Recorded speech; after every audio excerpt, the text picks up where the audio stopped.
Hello बच्चों, स्वागत है सभी का नवोदय ट्यूशन 2.0 में। तो आज की हमारी इंग्लिश की 23वीं क्लास है, जिसमें कि हम सीखेंगे आज जो प्रेजेंट कॉन्टिन्यूअस टेंस। इससे पहले हमारे अभी क्लास में चल रहा है जो टेंस होते हैं वो। तो आज करेंगे हम प्रेजेंट कॉन्टिन्यूअस टेंस। और जितने भी मेरे बड़े भाई इस वीडियो को देख रहे हैं उनसे मेरा एक विनती है कि वो उन बच्चों को इस चैनल के बारे में जरूर बता दें जो बच्चे ट्यूशन नहीं पढ़ पाते हैं और जो बच्चे नवोदय सैनिक स्कूल की तैयारी करना चाहते हैं। तो मैं इन आप बच्चों के लिए ट्यूशन पढ़ा सकता हूँ, तो आपसे मेरी बस इतनी रिक्वेस्ट है कि आप उनको बस बता दें, ठीक है। तो आज हम स्टार्ट करेंगे अपनी क्लास में प्रेजेंट कॉन्टिन्यूअस टेंस। इससे पहले मैंने आपको बता चुका हूं मैं कि प्रेजेंट इंडेफिनिट टेंस मैंने आपको पूरा करवा दिया है, नेगेटिव पॉजिटिव वगैरह पूरा। तो इसके बाद नेगेटिव आज स्टार्ट करेंगे कॉन्टिन्यूअस। और जो इंडेफिनिट होता है उसमें क्या होता है, मैं आपको थोड़ा सा उसके बारे में और बता दूं कि इंडेफिनिट में होता है यानी कि रेगुलर काम होता है। उसमें क्या होता है, रेगुलर काम किसमें आते हैं, इंडेफिनिट में। और इसमें जो काम होते हैं वो कैसे होते हैं, कंटिन्यू होते हैं यानी कि चलते रहते हैं। कैसे, जैसे कि राम आगरा जा रहा है, यानी काम कैसे होंगे, कंटिन्यू होंगे। और प्रेजेंट इंडेफिनिट में क्या होता है, काम रेगुलरली चलते हैं। तो सबसे पहले हम स्टार्ट करेंगे आज क्या, प्रेजेंट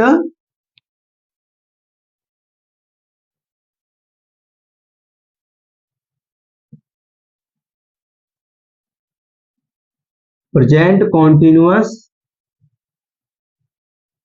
टेंस, ठीक है।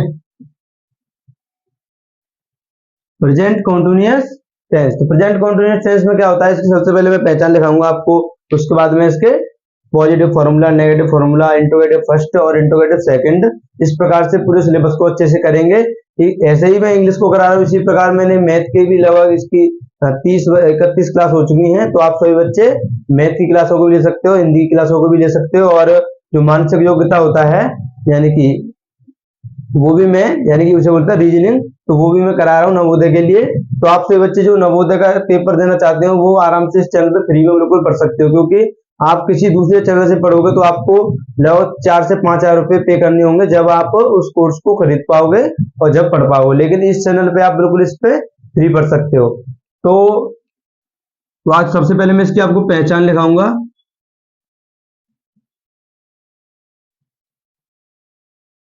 ठीक है।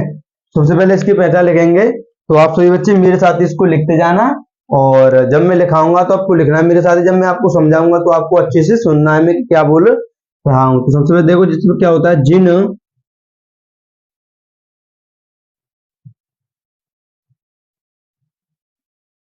हिंदी वाक्यों के अंत में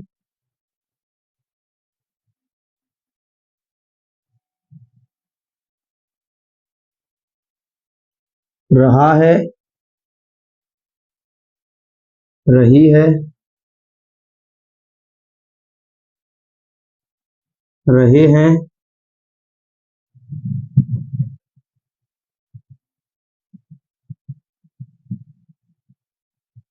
और लास्ट में आएगा रहा हूं। यानी जिन हिंदी वाक्यों के अंत में रहा है, रही है, रहे हैं और रहा हूं आदि शब्द आते हैं,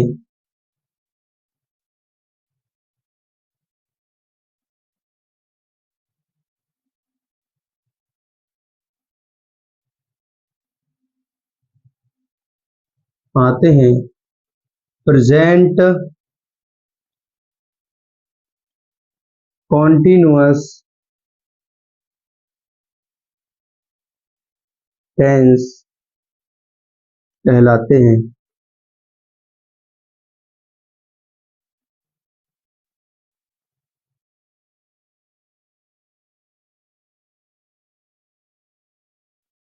ठीक है। तो जिन हिंदी वाक्यों के अंत में रहा है, रही है, रहे हैं और रहा हूं आदि शब्द आते हैं प्रेजेंट कॉन्टिन्यूअस टेंस कहलाते हैं। जैसे मैंने आपके सामने एक एग्जांपल लिखा, जैसे राम खाना खा रहा है।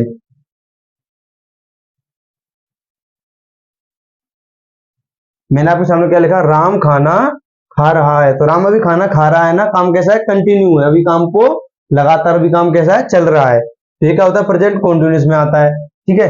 तो सबसे पहले मैंने आपको ये एग्जांपल बता दिया इसका। तो सबसे पहले इसके मैं आपको बताऊंगा फॉर्मूले, क्योंकि जब तक मैं आपको इसके फॉर्मूले नहीं लिखाऊंगा तो आप इन टेंसों को नहीं कर पाओगे।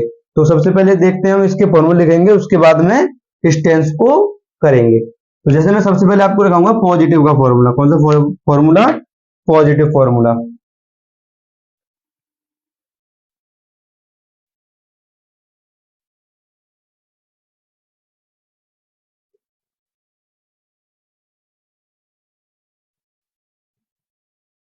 पॉजिटिव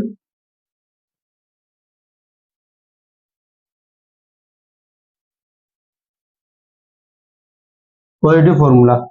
तो जब मैंने आपको इंडेफिनिट का लगाया था उसमें क्या था, जो पॉजिटिव फॉर्मूला इंडेफिनिट का लगाया था उसमें मैंने आपको दो फॉर्मूले लिखाए थे। एक सिंगुलर के लिए अलग लिखाया था और प्लूरल के लिए अलग लिखाया था, लेकिन यहाँ पे भी आपका एक से काम हो जाएगा। तो देखो कैसे। सबसे पहले इसमें आएगा सब्जेक्ट। क्या आएगा? सब्जेक्ट।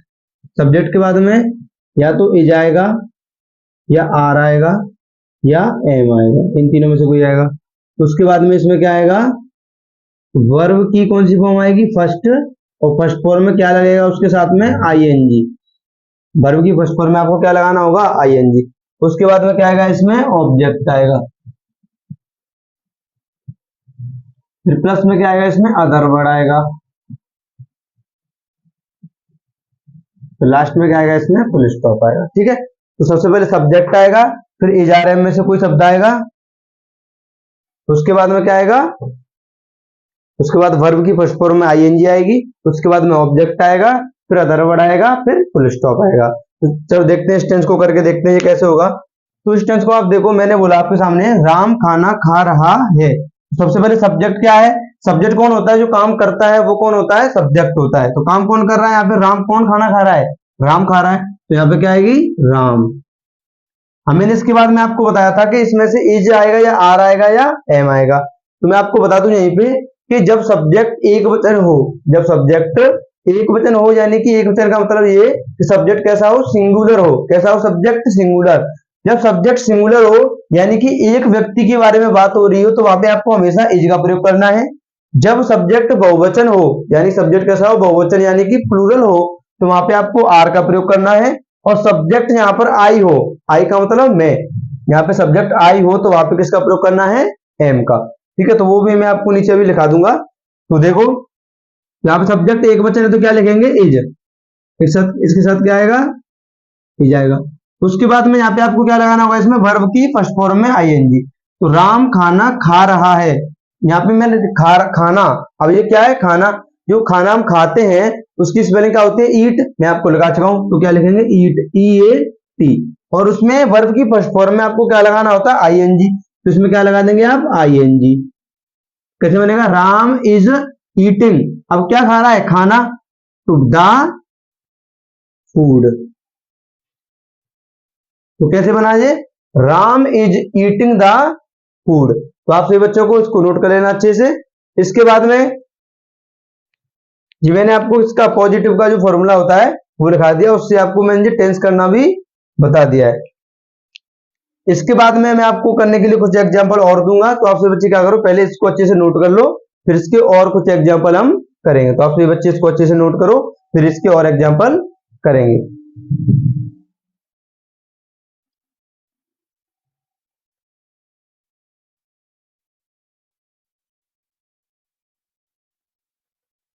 तो आप सभी बच्चे इसको नोट कर चुके होंगे। इसके बाद में मैं आपको इसमें कुछ वो बताता हूँ कि किसके साथ क्या प्रयोग करना है आपको अच्छे से, जिससे कि आपको आगे टेंस करने में कोई परेशानी नहीं होगी। जैसे देखो यहाँ पे अगर आपको सब्जेक्ट जैसे ही दिखे, क्या दिखे? ही। और दिखे सी। ठीक है। तो इसके बाद में कोई नेम दिखे, कोई क्या दिखे? नेम। नेम कैसा होना चाहिए? वो एक नाम होना चाहिए, यानी एक व्यक्ति के बारे में बात होनी चाहिए वहां पे। ठीक है। तो वहां पे आपको प्रयोग करना है किसका? हमेशा इज का। इसके बाद में आपको अगर सब्जेक्ट दे दिखे, दे, या दिखे वी, या दिखे यू, ठीक है, तो इसके साथ में आपको हमेशा किसका प्रयोग करना है? इनके साथ में प्रयोग करना है आप हमें इसका आर का। A R E. अगर आपको सब्जेक्ट दिखे आई, आई के साथ प्रयोग करना है एम का। ठीक है, तो आपको ये बात अच्छे से ध्यान रखनी है। ठीक है, इसके बाद में इसकी मैंने आपको बोला था कि अभी कुछ एग्जांपल और करेंगे। तो जैसे मैं आपके सामने एक और एग्जांपल इसका लिख रहा हूं। जैसे मैंने लिखा वे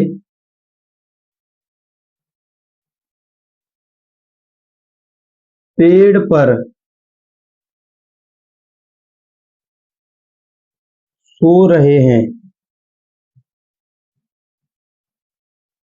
जिसमें मैंने बोला आपके सामने कि वे पेड़ पर सो रहे हैं, तो इसको कैसे करेंगे? तो सबसे पहले आप देखो यहाँ पे आपको सब्जेक्ट क्या दिख रहा है, वे को बोलते हैं इंग्लिश में दे।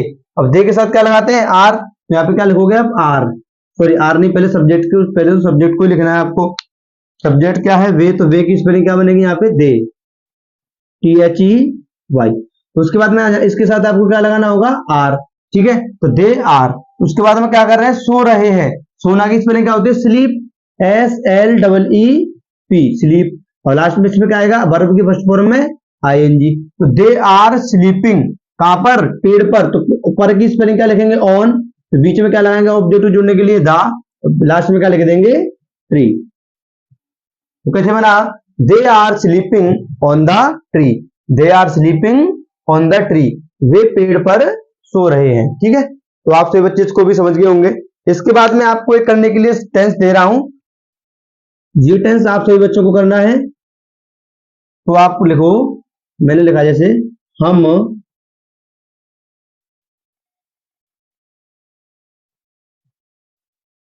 गाना गा रहे हैं। जैसे मैंने आपके सामने लिखा हम गाना गा रहे हैं, तो ये टेंस आप सभी बच्चों को करना है। तो आप सभी बच्चे करो इसको, और मैं देखता हूं कि बोर्ड पे ये आपको दिख पा रहा है कि नहीं।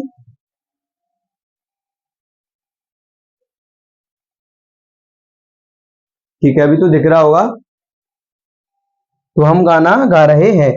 ठीक है, तो आप इस टेंस को करके बताओ। इस टेंस को मैं आपके यहाँ पे सामने कर दूंगा, क्योंकि नीचे आपको शायद ये अच्छे से नहीं दिखेगा, इसलिए मैं इस टेंस को आपको यहाँ पे साइड में इसके आगे करके दिखाऊंगा। तो आप सभी बच्चे जल्दी से कीजिए इसको, फिर इसके बाद हम आगे और करेंगे।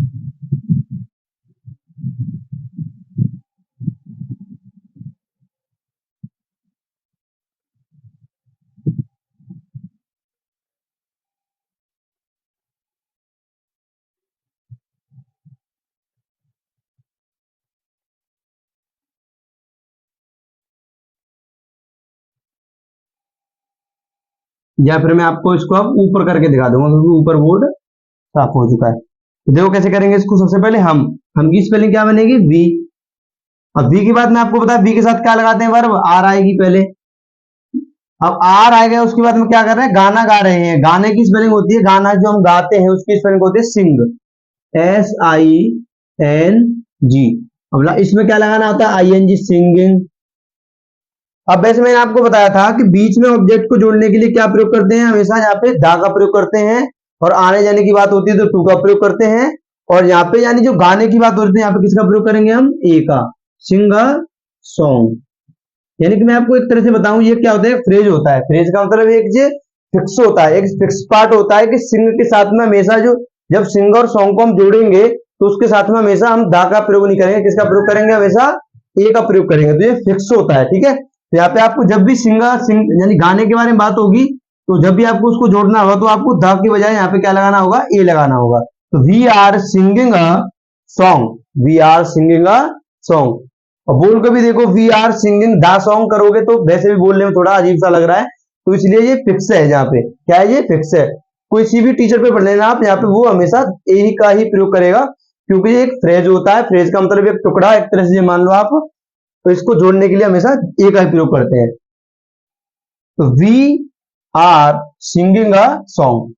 तो आप सभी बच्चे इसको अच्छे से नोट कर लेना। इसके बाद इसमें हम स्टार्ट करेंगे अपना जो नेगेटिव फॉर्मूला, यानी कि पॉजिटिव फॉर्मूला मैंने आपको बता दिया। इसके बाद में स्टार्ट होगा इसमें नेगेटिव, यानी कि जो नेगेटिव फॉर्मूला होगा इसका, उसको स्टार्ट करेंगे हम। नेगेटिव फॉर्मूला, यानी जो नेगेटिव सेंटेंस होगा वो किस प्रकार होगा इसका, तो वो देखते हैं। सबसे पहले मैंने आपको बताया कि मैं आपको क्या लिखाऊंगा, यानी कि इसका फॉर्मूला। तो सबसे पहले इसमें क्या आएगा, सब्जेक्ट आएगा। सब्जेक्ट के बाद में वही इज आएगा, या तो आर आएगा या फिर एम आएगा। और उसके बाद में आपको क्या लगाना होगा इसमें, प्लस नॉट, क्योंकि नेगेटिव है तो नॉट हमेशा नेगेटिव में कहां पे लगता है, वर्ब के बाद में, जो हेल्पिंग वर्ब होती है उसके बाद में नॉट लगता है। उसके बाद में क्या है, यहाँ पे वर्ब की फर्स्ट फॉर्म में आईएनजी। उसके बाद में यहाँ पे आप क्या बचा, ऑब्जेक्ट। ठीक है, वर्ब की फर्स्ट फॉर्म में आईएनजी आ गई, फिर क्या बचा, ऑब्जेक्ट। और ऑब्जेक्ट के बाद में क्या बचा यहाँ पे, other word plus full stop. तो सबसे पहले सब्जेक्ट आएगा, फिर इजारम आएगा, फिर नॉट आ जाएगा। बस इतना चेंज होगा इसमें कि जब नहीं आएगा सेंटेंस में तो आपको बस जो इजारम होगा, यानी जो हेल्पिंग वर्ब होती है, उसके तुरंत बाद क्या लगा देना, नॉट। और बाकी का जो सेम वही तरीका है जो पॉजिटिव वाला होता है, सेम। ठीक है, तो उसके बाद में वर्ब इजारम के बाद में नॉट आएगा, फिर वर्ब की फर्स्ट फॉर्म में आईएनजी आएगी, फिर ऑब्जेक्ट, फिर अदर वर्ड, फिर फुल स्टॉप। वही सेम है पहले वाला, जिसका मैं आपके सामने एक एग्जांपल लिखता हूं। जैसे मैंने लिखा, जैसे वे सड़क पर खेल वे सड़क पर खेल रहे हैं। जैसे मैंने आपके सामने बोला वे सड़क पर, यहाँ पे आपको नहीं और लगाना होगा, वे सड़क पर नहीं और लिख लेना, यहाँ पे बीच में लिख, मैं ऊपर लिख दे रहा हूं, आपको लिख लेना होगा वे सड़क पर नहीं खेल रहे हैं, क्योंकि नेगेटिव चल रहा है, इसलिए यहाँ पे पर के बाद में आपको नोट का प्रयोग करना है। वे सड़क पर नहीं खेल रहे हैं। तो आपको इस टेंस को मैं करके बताऊंगा पहले, फिर आपको एक टेंस करना होगा। मैं आप सभी बच्चों को एक बात और बताऊं कि मैं आपको करने के लिए क्यों देता हूं।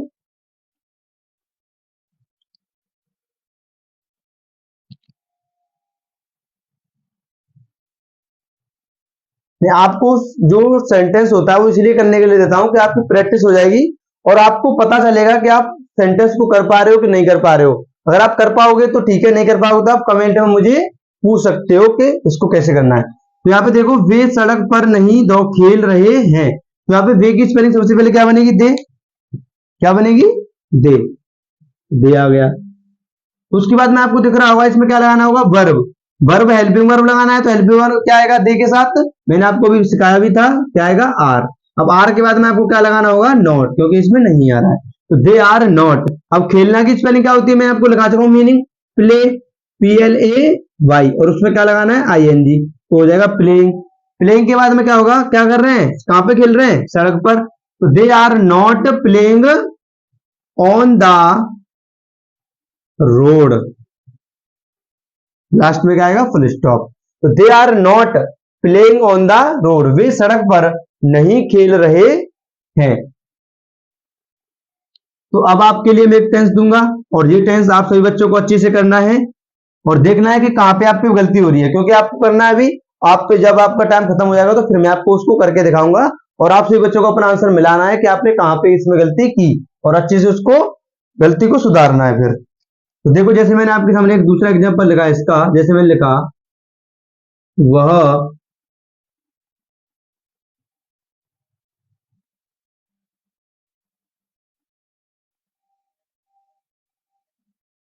वह खिलौने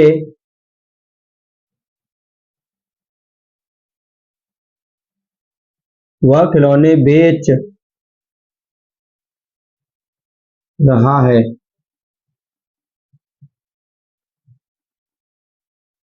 गलत हो गया, नेगेटिव चल रहा है ना, वे वह खिलौने नहीं बेच रहा है।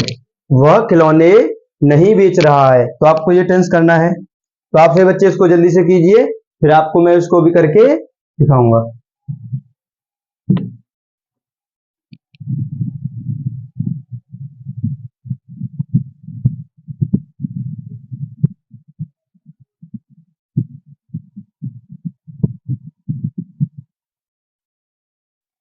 तो देखो इसको कैसे करेंगे। तो वह यहाँ पे कौन है, लड़का है, खिलौने बेच रहा है, ठीक है। तो यहाँ पे क्या आएगा इसमें, सबसे पहले इसकी वह की स्पेलिंग क्या बनेगी, ही के बाद में आपको पता है कि ही के साथ में वर्ब क्या लगानी होगी आपको, इज। अब नेगेटिव है ये, तो नेगेटिव है तो क्या आएगा इसमें, नॉट। तो ही इज नॉट। तो उसके बाद में क्या कर रहा है, बेचना, बेचना की क्या होती है, सेल, SELL। उसके बाद में इसमें वर्ब की फर्स्ट फॉर्म में क्या लगाना होता है, ING। तो क्या हो जाएगा ये, सेलिंग, ठीक है। सेलिंग, अब क्या बेच रहा है वो, खिलौने, खिलौने बचा, तो सेलिंग द टॉयज। और लास्ट में क्या आएगा, फुल स्टॉप।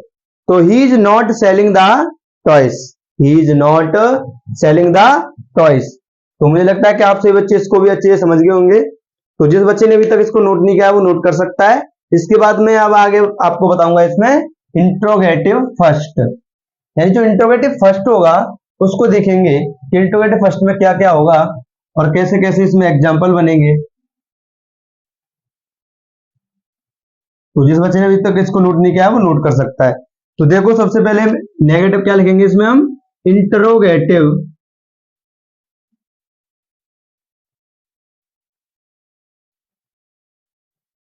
इंट्रोगेटिव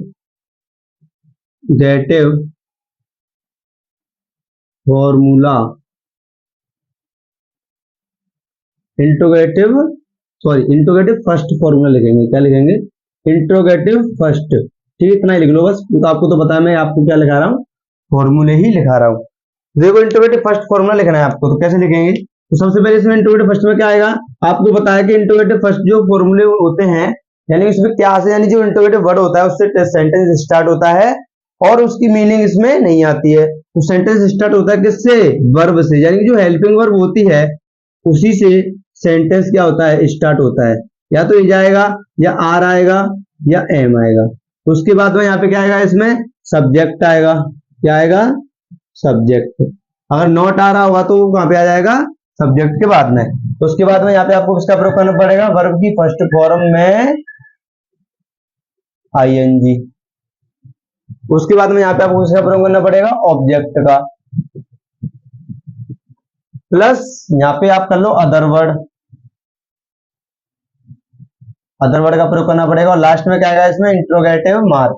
पॉजिटिव और नेगेटिव में फुल स्टॉप आता है, इंट्रोगेटिव फर्स्ट और इंट्रोगेटिव सेकंड में क्या आता है, इंट्रोगेटिव मार्क आता है, ठीक है, यानी कि प्रश्नवाचक चिन्ह। तो देखो इसका मैं आपको सबसे पहले एक एग्जांपल बताता हूं। जैसे मैंने लिखा, जैसे क्या मोहन, क्या मोहन शोर मचा रहा है। जैसे मैंने क्या बोला, क्या मोहन, क्या मोहन शोर मचा रहा है। तो आपको ये करना है, देखो कैसे करेंगे इस टेंस को। तो आपको पता है कि जो जो इंट्रोगेटिव फर्स्ट वाले जो सेंटेंस होते हैं उनमें जो इंट्रोगेटिव वर्ड आता है उसकी मीनिंग तो बनती नहीं है। तो स्टार्ट किससे होता है, ये इजारम, यानी कि हेल्पिंग वर्ब से। तो हेल्पिंग वर्ब में से आपको क्या लगाना होगा, इजारम में से कोई। अब आपको दिख रहा है कि मोहन, मोहन एक लड़का है और एक है, तो उसके साथ किसका प्रयोग करेंगे हम, हमेशा इज का प्रयोग कर, सॉरी इज का प्रयोग करेंगे, इसका प्रयोग करेंगे, इज का। तो आपको इज को प्रयोग करना है आपको। उसके बाद में आपको बताया मोहन आएगा। जब भी कोई नाउन, जब भी कोई नाउन यानी कि नाउन या नाम, ठीक है,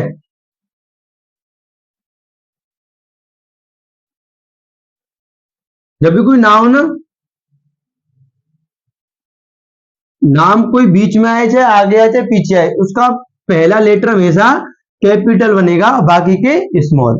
तो इज मोहन, अब क्या कर रहा है वो, अब आपको पता है इसमें नोट तो है नहीं, तो नोट तो लगाएंगे नहीं।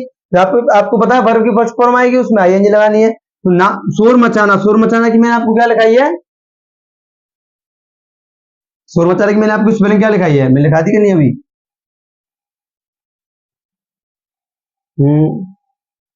वो लगाई होगी, टेल अलाइ, टेल अलाइ का मतलब झूठ, झूठ बोलना होता है। तो क्या मोहन शोर मचा रहा है, तो शोर मचाने के यहाँ पे आपको प्रयोग करना होगा, मैं वैसे आपको लिखा चुका हूं,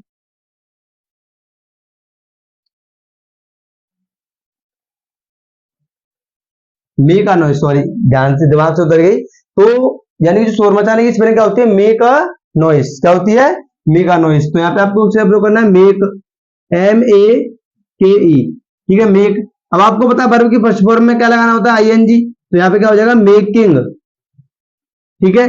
तो is Mohan making a noise, NOISE, और लास्ट में क्या आएगा, इंटरोगेटिव मार्क, ठीक है। तो मुझे स्पेलिंग इसके अच्छी से याद नहीं आ रही थी, और वो याद आ गई, क्या होती है, मेक अ नॉइस होता है, ठीक है। तो is Mohan making a noise, तो क्या मोहन शोर मचा रहा था, is Mohan making a noise. जब भी यहाँ पे आपको ई लगाना होता है, जब ING लगाना होता है ना, तो यहां से क्या होता है, वो ई हट जाता है। तो इसके बाद मैं आपको करने के लिए एक टेस्ट दे रहा हूं, तो ये टेंस आप सभी बच्चों को करना है। जैसे मैंने आपके सामने लिखा, क्या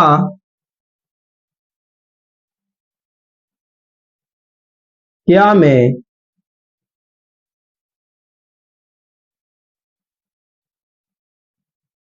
अंग्रेजी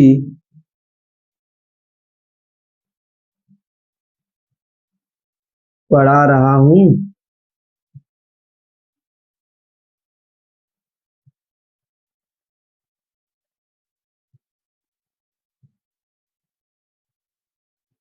मैंने बोला क्या मैं अंग्रेजी पढ़ा रहा हूं, तो बताओ आपको ये टेंस करना है, कैसे करोगे, करो जल्दी से।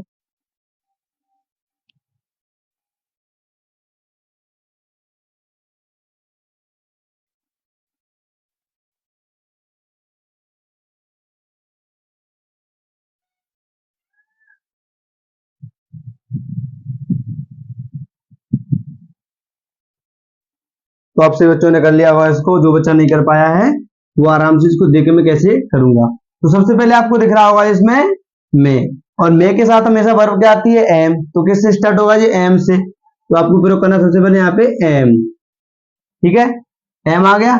उसके बाद में आपको दिख रहा होगा इसमें आगे कि क्या लगाना होगा, सब्जेक्ट, सब्जेक्ट क्या होगा, आई, तो MI। अब क्या पढ़ाना की क्या होती है, टीच, TEACH, और उसमें क्या लगाना होगा आपको, ING, क्योंकि कॉन्टिन्यूस है इसलिए। तो MI टीचिंग, टीचिंग क्या, अंग्रेजी पढ़ाना है तो अंग्रेजी, टीचिंग इंग्लिश,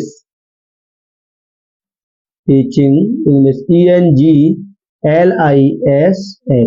तो लास्ट में क्या आएगा, इंटरोगेटिव मार्क। तो MI टीचिंग इंग्लिश, क्या मैं अंग्रेजी पढ़ा रहा हूं। तो एक बात और बताऊं मैं आपको, मैं नोट लिखा दूंगा आपको, देखो सुनो, जब भी कोई सब्जेक्ट यानी कोई विषय ऑब्जेक्ट का काम कर रहा हो, किसका काम कर रहा हो, ऑब्जेक्ट का, तो उसको जोड़ने के लिए आपको किसी भी यानी कि जो दा यानी कि आर्टिकल का प्रयोग करना नहीं होता है। यानी कि यहाँ पे आपको ए भी नहीं लगाना है, एन भी नहीं लगाना है, और दा भी नहीं लगाना है, ठीक है। तो आपको ये बात ध्यान रखनी है कि विषयों के नाम के साथ दा का प्रयोग नहीं करते। क्या लिखेंगे, सब्जेक्ट यानी कि विषय, विषय, विषयों के नाम के साथ दा का प्रयोग नहीं करते। तो जैसे मैंने आपके सामने क्या लिखा, अंग्रेजी, अंग्रेजी क्या होता है, सब्जेक्ट होता है, यानी कि एक विषय होता है, और यहाँ पे इसको जोड़ने के लिए आपको दा का प्रयोग नहीं करना है इसमें। तो मैं आपको नोट लिखा दूंगा थोड़ी देर में, या लास्ट में लिखा दूंगा, तो आपसे बच्चे इसको अच्छे से बस अभी करते रहो। तो MI टीचिंग इंग्लिश, क्या मैं अंग्रेजी पढ़ा रहा हूं। तो मुझे लगता है कि आप सभी बच्चों ने इसको नोट भी कर लिया होगा। तो इसके बाद स्टार्ट करेंगे हम इसमें अपना इंट्रोगेटिव सेकंड, यानी जो इंट्रोगेटिव सेकंड होगा उसको देखेंगे कि इसके कैसे कैसे टेंस बनेंगे और इनको आपको कैसे करना है। तो देखो,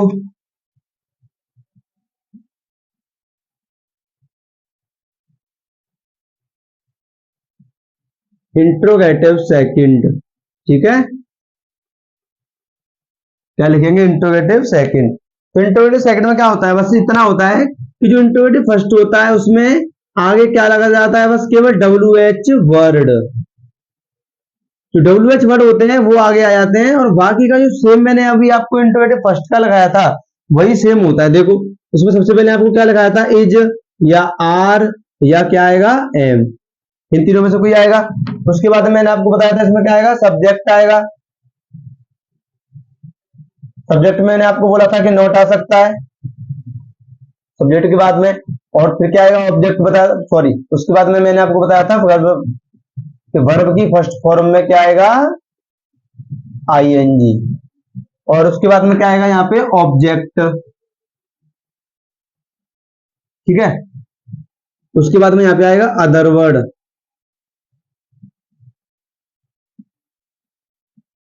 अदर वर्ड आएगा। उसके बाद में लास्ट में आएगा इंटरोगेटिव मार्क, ठीक है। तो ये वाला टेंस तो आपने नोट कर लिया ही होगा। देखो मैं आपको एग्जांपल बताता हूं इसका, जैसे कैसे बनेगा इसमें टेंस। जैसे मैंने बोला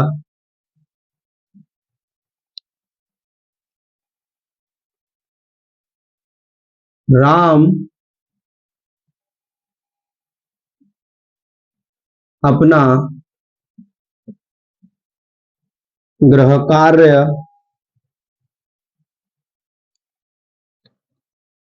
राम अपना गृह कार्य क्यों नहीं कर रहा है।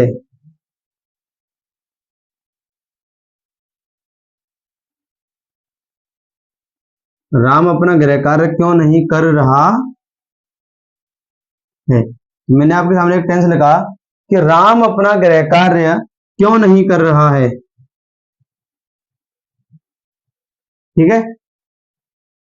तो देखते हैं इस टेंस को कैसे करेंगे। तो आपको दिख रहा होगा इसमें इंट्रोगेटिव वर्ड आ रहा है। जब इंट्रोगेटिव वर्ड आ रहा है तो उसकी मीनिंग आएगी, क्योंकि स्पेलिंग क्या बनेगी यहाँ पे, वाई। और आपको पता है वाई की बात में क्या लगेगा, इजारे में से कोई। अब राम क्या है, एक है, तो उसके साथ क्या लगेगा हमेशा, इज। उसके बाद में क्या आएगा, सब्जेक्ट यानी कि राम। और मैंने आपको बताया था कि जब भी इंट्रोगेटिव सेंटेंस जितने भी होते हैं, यानी इंट्रोगेटिव फर्स्ट या इंट्रोगेटिव सेकंड, और उनमें नॉट आए तो वो हमेशा कहां पे प्रयोग होगा, सब्जेक्ट के बाद में। सब्जेक्ट के बाद में क्या पाएगा, राम के बाद में। तो why is Ram not, why is Ram not, ठीक है। उसके बाद में क्या कर रहा है यहाँ पे, अपना गृह कार्य क्यों नहीं कर रहा है। तो करना की स्पेलिंग मैंने आपको कल लगाई, डू। अब डू में क्या आएगा, आईएनजी, ठीक है। तो why is Ram not doing. अब लड़का है तो अब आपको आपको क्या दिख रहा होगा, गृह कार्य, अपना गृह कार्य। और मैं आपको कल बता चुका हूं कि जो अपना की स्पेलिंग हो, जिस बच्चे ने कल की क्लास नहीं ली है वो बच्चा ध्यान से कल की क्लास को ले ले, उसको समझ में आ जाएगा कि अपना की स्पेलिंग किस सब्जेक्ट के साथ में क्या लगानी होती है। तो राम के साथ में अपना की स्पेलिंग क्या लगेगी, हिज, क्या लगेगी, हिज। तो why is Ram not doing his, क्या गृह कार्य को बोलते हैं होम वर्क, क्या बोलते हैं, होम वर्क।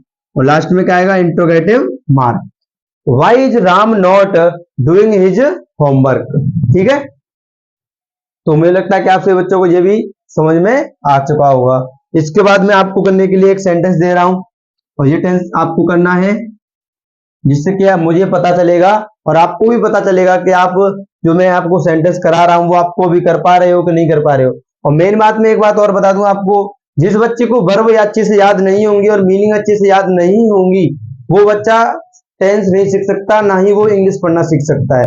तो आप किसी भी टीचर पे पढ़ लेना, भले आप कितने भी पैसे खर्च कर लेना, जब तक आप याद नहीं करोगे, यानी जो वर्ब होती है, मीनिंग होती है। क्योंकि देखो जो मैंने आपके सामने टेंस लिखा, उसमें आपको प्रत्येक स्पेलिंग याद करनी पड़ेगी। देखो सबसे पहले आपको क्योंकि स्पेलिंग याद करनी पड़ेगी वाई। उसके बाद में इज भी याद करना पड़ेगा। उसके बाद राम की स्पेलिंग बन जाएगी बस। उसके बाद में नहीं की स्पेलिंग नॉट याद करनी पड़ेगी। करना की स्पेलिंग डू याद करनी पड़ेगी। उसके बाद में अपना की स्पेलिंग यहाँ पे हिज को याद रखना पड़ेगा। और फिर यहाँ पे गृह कार्य को भी याद रखना पड़ेगा, होमवर्क। यानी कि जितने भी टेंस होते हैं और जितनी भी पूरी इंग्लिश होती है, उसमें केवल जो मीनिंग होती है उनका प्रयोग किया जाता है। जब तक आपको मीनिंग अच्छे से याद नहीं होंगी, वर्ब अच्छे से याद नहीं होंगी, तो आप टेंस नहीं सीख पाओगे। ये सच्चा, यानी कि ये कड़वा सच है ये, कि कोई बच्चा सोचे कि वो बिना अंग्रेजी मीनिंगों को याद किए टेंस कर ले, तो वो नहीं कर पाएगा। तो आपको याद करनी ही पड़ेगी, ठीक है। तो चलो मैं आपके लिए एक एग्जांपल लिखता हूं। जैसे मैंने लिखा, तुम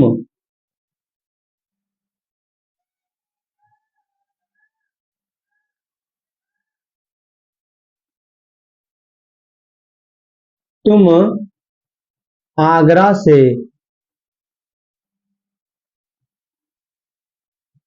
कब आ रहे हो। जैसे मैंने आपके सामने लिखा, तुम आगरा से कब आ रहे हो, तो आपको ये टेंस करना है।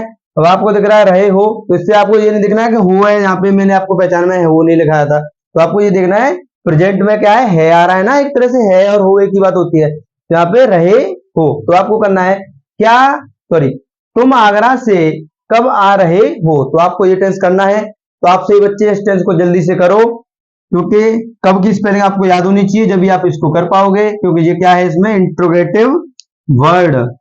कब क्या होता है, इंट्रोगेटिव वर्ड होता है, इसकी स्पेलिंग आएगी सबसे पहले। तो आप इसको जल्दी से करो, फिर मैं आपको अभी इसको करके दिखाऊंगा।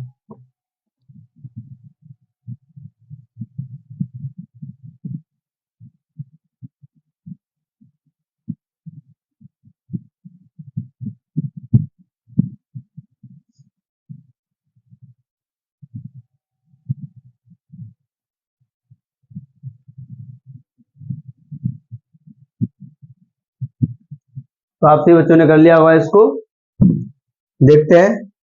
मैंने आपको बोला तुम आगरा से कब आ रहे हो, तो कब की स्पेलिंग यहाँ पे क्या होगी, वैन। कब को क्या बोलते हैं इंग्लिश में, वैन बोलते हैं। क्या बोलते हैं, WHEN, वैन। अब इसके बाद में आपको क्या लगाना होगा, इजारे में से एक, इजारे में से आपको दिख रहा है तुम। अब तुम को बोलते हैं इंग्लिश में यू। अब यू के साथ वर्ब क्या आती है, आर, तो वैन आर यू। अब नॉट तो इसमें आ नहीं रहा है, तो नॉट नहीं आएगा, नहीं आ ही नहीं रहा है इसमें। उसके बाद में आपको दिख रहा होगा आना, ये क्या आ रहा है, आ रहे हो, तो आने की बात हो रही है, आने की बात हो रही है, तो यहाँ पे आने को बोलते हैं कम। क्या बोलते हैं, कम, COME। और जब आपको ING लगाना होगा तो ये ई होगा ना लास्ट में, ये ई क्या होता है, हट जाता है, यहाँ पे होगा कमिंग, COMING, कमिंग। तो व्हेन आर यू कमिंग, कहां से, आगरा से,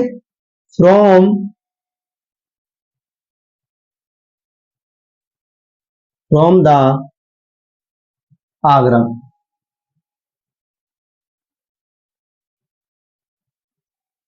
तो when are you coming from the Agra, तुम आगरा से कब आ रहे हो। ठीक है, तो मुझे लगता है कि आप सभी बच्चे इसको भी समझ गए होंगे, और जिस बच्चे पे ये टेंस नहीं आया हो और वो भी आराम से इसको समझ गया होगा कि कहाँ पे क्या करना था। तो इसके साथ अपनी वीडियो को मैं अब समाप्त करूंगा, और मेरे जितने भी बड़े भाइयों ने इस वीडियो को देखा है, तो मेरा उनसे हाथ जोड़ के विनती है कि वो उन छोटे बच्चों को, यानी कि जो ट्यूशन नहीं पढ़ पाते हैं, यानी कि वो ट्यूशन बिल्कुल भी नहीं पढ़ पाते हैं, तो उनको, और जो नवोदय सैनिक स्कूल की तैयारी करना चाहते हैं उनको, क्योंकि अभी नवोदय के जो 6th क्लास एंट्री के लिए फॉर्म होते हैं वो आ चुके हैं, उसके लिए भी मैं एक वीडियो 1 या 2 दिन में आपके लिए ले आऊंगा।